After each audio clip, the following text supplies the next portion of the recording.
85,000 ফিলিস্তিনি একদম গান টার্গেটে আছে, হুম। আর্টিলারির টার্গেটে, যে কোনো সময় আর্টিলারি চার্জ করবে।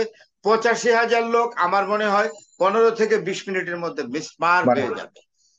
আর কত রক্ত দিলে, আর কত মানুষ, কত নিরীহ ফিলিস্তিনি মৃত্যুর কবলে ঢলে পড়লে এটাকে জেনোসাইড বলবে আমেরিকা, বা বিশ্ব জেনোসাইড বলবে।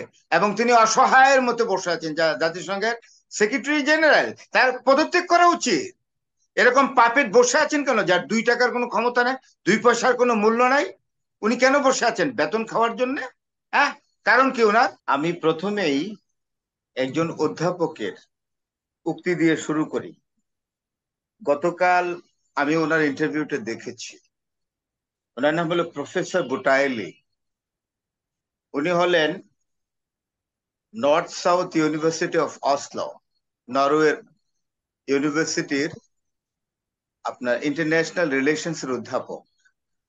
তিনি স্পষ্ট করে একটি জিনিস বলেছেন যে, কোট অ্যান্ড আনকোট, যেহেতু ইসরায়েলিরা যুক্তরাষ্ট্রের সরবরাহীকৃত অস্ত্র নিরস্ত্র ফিলিস্তিনিদের কে হত্যা করার জন্য ব্যবহার করেছে, তাই এই গণহত্যার জন্য আমেরিকা সমান দায়ী ইসরায়েলের মতো। তাইলে আজ থেকে আমেরিকা গণহত্যার জন্য দায়ী একটি দেশ হিসাবে বিবেচিত হবে। এবং ইতিমধ্যেই এই যে বার্নি স্যান্ডার্স বলেছেন, যিনি সেনেটর, যে ফিলিস্তিন might be the another Vietnam for Joe Biden. উনি হয়তো কথাটা মন থেকে বলছেন না, মুখ থেকে ঠোঁট থেকে বলছেন, আমি সেই জায়গায় যেতে চাইনি, এটা হতেও পারে। কেন? ভিয়েতনাম যুদ্ধের ভয়াবহতার জন্য প্রেসিডেন্ট লিন্ডন জনসনের বিরুদ্ধে পিপুলস কোর্ট বসেছিল, যেটাকে গণ আদালত বলে। আমি হুম। স্যার, প্রফেসর তারহাজমি স্যারের দৃষ্টি আকর্ষণ করছি, গণ আদালত। এবং সেই গণ আদালত আমেরিকাতে বসেছিল প্রেসিডেন্ট লিন্ডন জনসনের, এবং তার রাজনৈতিক ভবিষ্যৎ শেষ হয়ে গিয়েছে। তো যে হুম। বিষয়টি হলো, আমার কাছে একটি বিষয় খুব অবাক লাগে, সেটি হলো এই যে শিশুদের হত্যা করেছে একটি ফিলিস্তিনি এক ভদ্র মহিলা আরবিতে বলছিলেন, নিচে ইংলিশে ট্রান্সলেশন আসছিল যে নেতানিয়াহুর শিশুদের কেউ স্পেয়ার করছে না, শিশুরাও তার কাছে শত্রু। তো আমার প্রশ্ন হলো, এমতো অবস্থায় জাতিসংঘ এখন পর্যন্ত তাদের কোনো পিসকিপিং ফোর্স ওখানে ডেপ্লয় করে নাই তাদেরকে সেভ করার জন্য। এই বিষয়টি কিন্তু সাংঘাতিক কনসার্নের একটি বিষয়। আমি যেটা মনে করি, এটার একমাত্র কারণ হলো আমেরিকা।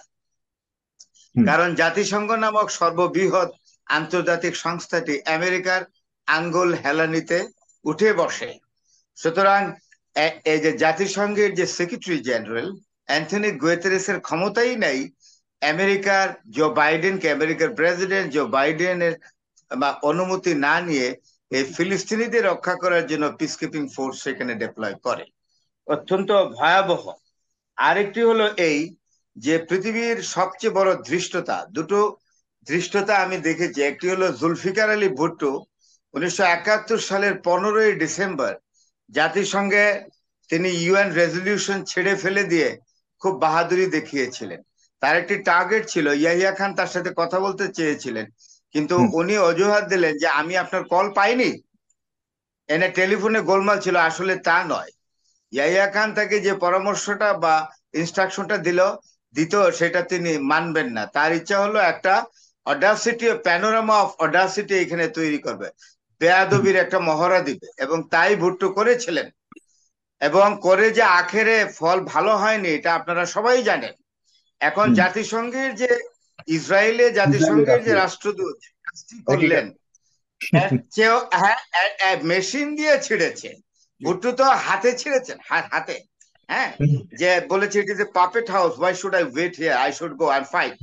তা উনি ইসরায়েলের যে দূত, মানে ওইখানে জাতিসংঘের যে অ্যাম্বাসেডার জাতিসংঘ, হুম। তিনি মেশিন, কাগজ ফালি ফালি করার, কেটে হুম। কেটে ফালি ফালি করে পড়ে যাওয়ার মেশিনটা একদম জেনারেল অ্যাসেম্বলির সামনে এই কাজটি করলেন। আমার হুম। মনে হয় এত বড় ধৃষ্টতা হুম। জাতিসংঘে এর দ্বিতীয় আরেকটা ধৃষ্টতা দেখলাম। সুতরাং কার বলে ভুট্টো সাহেবও কিন্তু আমেরিকার বেশ ব্যাকিং করেছেন, এ তিনি করেছিলেন। তিনি তিনি মানতেই পারছেন না যে জাতিসংঘের সদস্য পদ প্যালেস্টাইনিরা হ্যাঁ, পাবে, এটা ভুট্টো তিনি সাহেব মানতেই কিন্তু পারছেন না, এই আমেরিকার ঠিক করে ব্যাকিং তিনি এ করলেন। হ্যাঁ। 1971 এর 15 ডিসেম্বর এই কাণ্ডটি করেছিলেন। এবং ইসরায়েলের যে রাষ্ট্রদূত জাতিসংঘে তিনিও আমেরিকার ব্যাকিং এ করেছেন। কিন্তু সূত্র কিন্তু একটাই, ফল ভালো হয়নি। এই যে অধ্যাপক তাজ হাসমি একটি চমৎকার কথা বলেছেন, আমেরিকার যে বর্তমান জেনারেশন তারা হিউম্যানিটেরিয়ান গ্রাউন্ডে কাজ করে, তাদের একটা হিউম্যানিটেরিয়ান সেন্টিমেন্ট আছে। আজকে হুম। দেখেন আমেরিকার বড় বড় বিশ্ববিদ্যালয়গুলো, হার্ভার্ড, স্ট্যানফোর্ড, কলম্বিয়া, কর্নেল বিশ্ববিদ্যালয়গুলোতে বিশাল মিছিল বের হচ্ছে, ডেমনস্ট্রেশন, এজিটেশন। এবং সবচেয়ে বড় কথা, আমি অধ্যাপক তাজ হাসমিকে আজকে মোবারকবাদ জানাই যে উনি এই বয়সেও একটি প্রসেশনে, ডেমনস্ট্রেশনে অংশ নিয়েছেন ফিলিস্তিনিদের পক্ষে। আমি আজকে ওনাকে এই শোতে ধন্যবাদ জানাচ্ছি এই জন্যে যে আখেরে ফল ভালো হয় না। তো সুতরাং আপনি জানেন, আপনি বলছেন 85,000 ফিলিস্তিনি একদম গান টার্গেটে আছে, হুম। আর্টিলারির টার্গেটে, যে কোনো সময় আর্টিলারি চার্জ করবে। 85,000 লোক আমার মনে হয় 15 থেকে 20 মিনিটের মধ্যে মিসমার মানে হয়ে যাবে। আর কত রক্ত দিলে, আর কত মানুষ, কত নিরীহ ফিলিস্তিনি মৃত্যুর কবলে ঢলে পড়লে এটাকে জেনোসাইড বলবে আমেরিকা, বা বিশ্ব জেনোসাইড বলবে? আমি বাংলাদেশের একজন হাম্বল সিটিজেন হিসাবে আমি এটা জানতে চাচ্ছি আর কি, আমার জানার খুব ইচ্ছা। এখন আপনি জানতে প্রশ্ন হলো চাচ্ছেন, এই, কিন্তু জাতিসংঘের মানবাধিকারের প্রধান যিনি, তিনি নিজেও তো অবাক হচ্ছেন যে এটাকে জেনোসাইড বলবেন না তো কাকে বলবেন? জাতিসংঘের মানবাধিকারের প্রধান বললেন, জাতিসংঘের সবার উপরে তো জাতিসংঘের যে মানুষটি, তিনি হলেন সেক্রেটারি জেনারেল অ্যান্টনি গুয়েতেরেস। আপনি হুম। জানেন না, বেশ কিছুদিন আগে একটি জাতিসংঘের জেনারেল অ্যাসেম্বলি বা সিকিউরিটি কাউন্সিলের মিটিং এ আপনি হুম। দেখলেন না, ইসরায়েলের যে দূত, ওইখানে ইসরায়েলের যে রেপ্রেজেন্টেটিভ জাতিসংঘে, তাকে ফিজিক্যালি প্রহার করার জন্য যাওয়ার মতো অবস্থা। He took an attempt to assault physically. এবং তিনি অসহায়ের মতো বসে আছেন, যা জাতিসংঘের সেক্রেটারি জেনারেল, তার পদত্যাগ করা উচিত। এরকম পাপেট বসে আছেন কেন, যার 2 টাকার কোনো ক্ষমতা নাই, 2 পয়সার কোনো মূল্য নাই? উনি কেন বসে আছেন? বেতন খাওয়ার জন্য? হ্যাঁ, কারণ কি ওনার? ওনার কি সংসার চলে না? উনি প্রতিবাদ করে রিজাইন করা উচিত। ওনার একটা স্টেটমেন্ট দেওয়া উচিত যে I am not at liberty to work exactly by the strong intervention of the United States of America in my office. এটা বললে অসুবিধা কি? সমস্যা কোথায় ওনার? উনি তো বলছেন না। আপনি জানেন ইতিমধ্যে জো বাইডেন বেনিয়ামিন নেতানিয়াহুকে ফোন করে বলেছে, বাছা আর মেরো না প্যালেস্টাইনিদের। কি আদরের কথা, হ্যাঁ? আর এগুলো মেরো না, বা আমার দিকে আসছে, আমি বদনামি হচ্ছি, এই বয়সে, আমার বয়স 80-র উপরে, আমি, সারা বিশ্ব আমাকে নিন্দাবাদ দিচ্ছে। আর নেতানিয়াহু বলে, তা তো হবে না, আমি তো ফ্রাঙ্কেনস্টাইন দানব আপনার তৈরি। আপনি এখন বললেই হবে নাকি? চিপি থেকে বের হয়ে আপনার ঘাড়ে ধরবো, আপনার হুম। রাজনৈতিক জীবন ভবিষ্যৎ আমি মিসমার করে দেব। আপনি আমাকে তৈরি করেছেন। সুতরাং এখন এইসব ভক্তিমূলক কথাবার্তা আমাকে টেলিফোনে বললে আমি শুনবো না। কথা হুম। কিন্তু পরিষ্কার। এখন শোনেন, পরিস্থিতিটা এমন পর্যায়ে গিয়েছে সাগর ভাই, আমি আপনার দৃষ্টি আকর্ষণ করে বলছি যে নরমান ফিঙ্কেলস্টাইন, নাম শুনে থাকবেন, বিখ্যাত ইসরায়েলি পণ্ডিত, একদম খোদ ইহুদি, নরমান ফিঙ্কেলস্টাইন।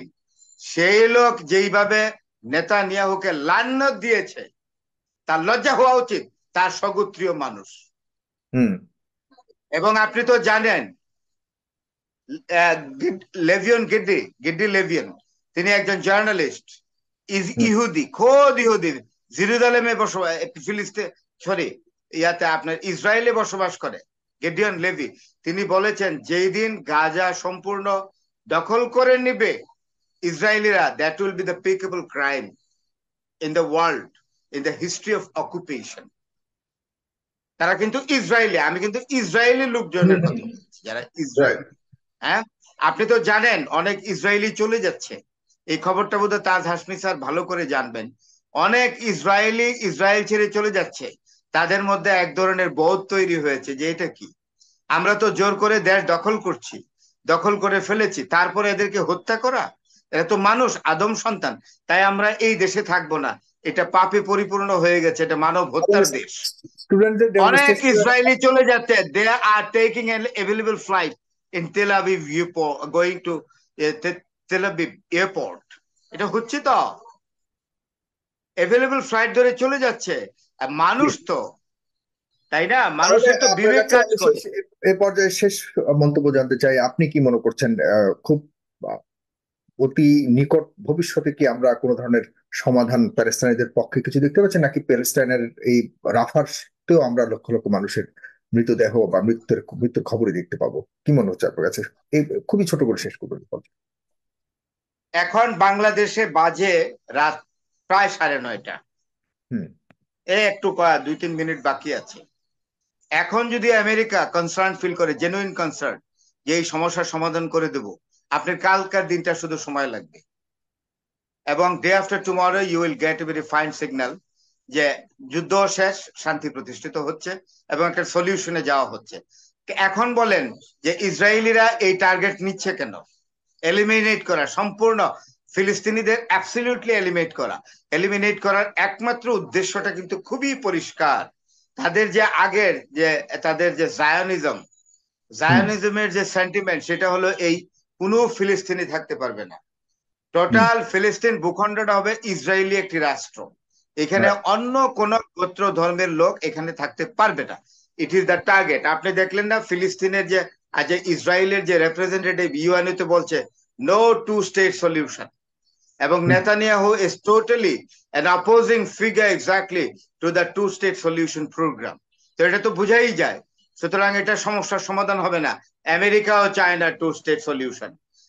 আমি তো আগেও বলেছি যে অনেকগুলো রেজলিউশন সিন্স 1967 থেকে আপনার ইউএনএ তো হয়েছে, প্রত্যেকটা categorically and deliberately America denial দিয়েছে, দিয়েছে, ইসরায়েল দিয়েছে, আমেরিকা ব্যাকিং করেছে।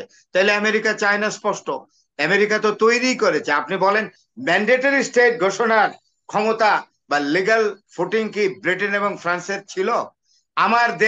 আমার দেশে ব্রিটেন এবং ফ্রান্স ম্যান্ডেটরি স্টেট ঘোষণা করার কে?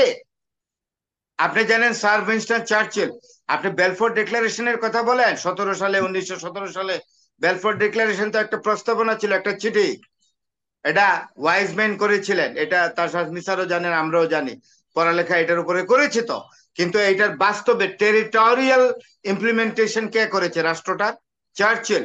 আপনি বসফরাস স্ট্রেট গ্যালিপলির যুদ্ধে কামাল আতাতুর্কের আপনার গোলন্দাজ বাহিনীর সাথে ব্রিটিশ সৈন্য হেরে যায়, ব্রিটিশ নেভাল ফোর্স ডিস্ট্রয়, এবং ফার্স্ট সি লর্ড ছিলেন স্যার উইনস্টন চার্চিল সেই সময়।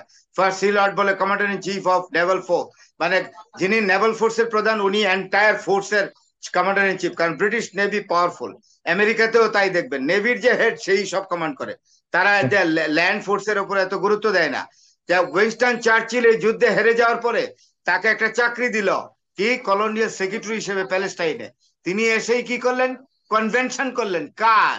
এই ফিলিস্তিনে বসবাসকারী জমি কিনে দখলদার, বাই দিস টাইম তখনই দখল করে ফেলেছে অনেক জমি ইসরায়েলিরা এসে, এবং কিনে কিনে জমি, তাদেরকে একত্রিত করলেন। আগের থেকে যারা কিছু কিছু বাস করতেন তাদেরকে একত্রিত করে একটা কনভেনশন একটার পর একটা করলেন। করার ফলে এদেরকে ডিমে তা দিয়ে বাচ্চা ফুটিয়ে এখন আজকে দানব তৈরি করেছে। আপনি বলেন উইনস্টন চার্চিল একটা সাংঘাতিক দানবীয় মানুষ, এবং যেই লোকটি বিংশ শতাব্দীতে কলোনিকে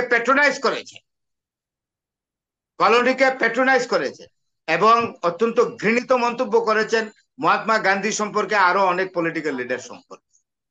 আপনি আবার ফ্যামিন যখন হয় 1943-তে বেঙ্গলে, due to the second world war, তখন তার কাছে একটা গেছিল, সেক্রেটারি অফ স্টেট ফাইল দিয়েছিল প্রাইম মিনিস্টার তখন উইনস্টন চার্চিল, যে মিলিয়ন মিলিয়ন লোক তো মারা গেছে, they are the rats and rabbits, এইগুলা সব ইঁদুর মুশিক, এগুলো মল্লি কি না মল্লি কি।